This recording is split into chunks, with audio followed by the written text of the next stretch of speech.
Selamat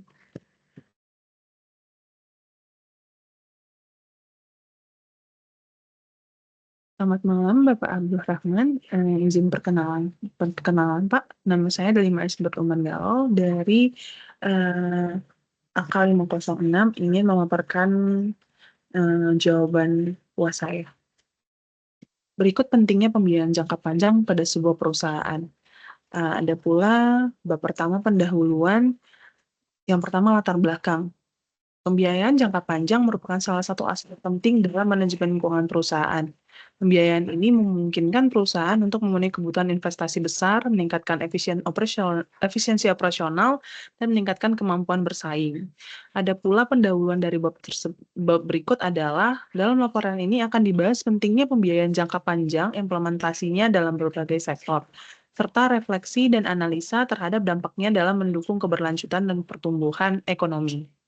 Yang berikutnya adalah latar belakang. Pembiayaan jangka panjang merupakan salah satu pilar utama dalam strategi keuangan perusahaan. Pentingnya pembiayaan jangka panjang ini muncul dari beberapa faktor fundamental, yaitu sifat investasi yang berjangka panjang, siklus hidup produk, pertumbuhan bisnis, ekspansi bisnis, stabilitas keuangan, tingkatan nilai perusahaan, investasi yang didanai oleh pembayaran jangka panjang, seringkali dapat meningkatkan nilai aset perusahaan dan meningkatkan daya saingnya. Yang terakhir adalah landasan teori. Dalam penilaian ini, kami akan menggunakan teori struktur modal yang menjelaskan bagaimana perusahaan dapat menentukan kombinasi optimal antara utang dan ekuitas untuk memaksimalkan nilai perusahaan. Teori ini penting untuk memahami manfaat pembiayaan jangka panjang dikarenakan pembiayaan tersebut seringkali melibatkan penggunaan utang jangka panjang. Dengan memahami struktur modal, perusahaan dapat menilai risiko dan potensi keuangan dari pembiayaan jangka panjang serta bagaimana ini dapat mempengaruhi nilai keseluruhan perusahaan. Ada pula bab berikutnya yaitu penelitian. Pertama adalah desain penelitian dan pendekatan. Penelitian ini menggunakan desain deskripsi kuantitatif untuk mengeksplorasi manfaat pembiayaan jangka panjang bagi perusahaan. Pendekatan ini dipilih karena memungkinkan penelitian untuk mengukur dan menganalisis data numerik yang berkaitan dengan struktur modal dan kinerja keuangan perusahaan. Dalam penelitian ini, kami akan mengumpulkan data sekunder dari laporan keuangan perusahaan yang terdaftar di Bursa Efek selama 5 tahun terakhir. Data tersebut akan dianalisis menggunakan mengidentifikasi pola dan hubungan antara penggunaan pembiayaan jangka panjang dan pertumbuhan perusahaan. Berikutnya adalah pengumpulan data dan sumber informasi. Dalam penelitian ini, pengumpulan data dilakukan dengan mengakses laporan keuangan perusahaan yang terdaftar di Bursa Efek selama 5 tahun terakhir. Data sekunder ini mencakup informasi mengenai struktur modal hutang jangka panjang, pendapatan, dan laba perusahaan. Sumber informasi utama adalah basis data keuangan yang tersedia secara publik seperti laporan tahunan dan laporan keuangan kuartalan. Selain itu, kami juga menggunakan data dari lembaga keuangan dan publikasi industri untuk mendapatkan gambaran yang lebih komprehensif tentang tren pembiayaan jangka panjang. Pengumpulan data dilakukan secara sistematis untuk memastikan konsistensi dan akurasi informasi yang diperoleh. Penjelasan berikutnya yaitu definisi dan jenis pembiayaan jangka panjang. Ada pula pembiayaan jangka panjang didefinisikan sebagai sumber dana yang diperoleh perusahaan dengan jangka panjang, pelunasan yang lebih dari 1 tahun. Jenis pembiayaan ini dapat berasal dari berbagai sumber seperti ekuitas, utang, dan hibrida. Dan jenis-jenis pembiayaan jangka panjang itu ada dua, yaitu utang jangka panjang dan berikutnya adalah ekuitas.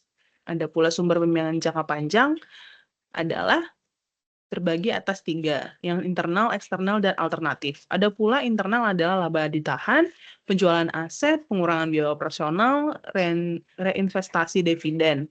Untuk sumber eksternal itu ada 7, utang obligasi, pinjaman bank, penawaran saham, pembiayaan proyek, pembiayaan dari lembaga keuangan lainnya, serta kredit pemilikan industri atau KPI.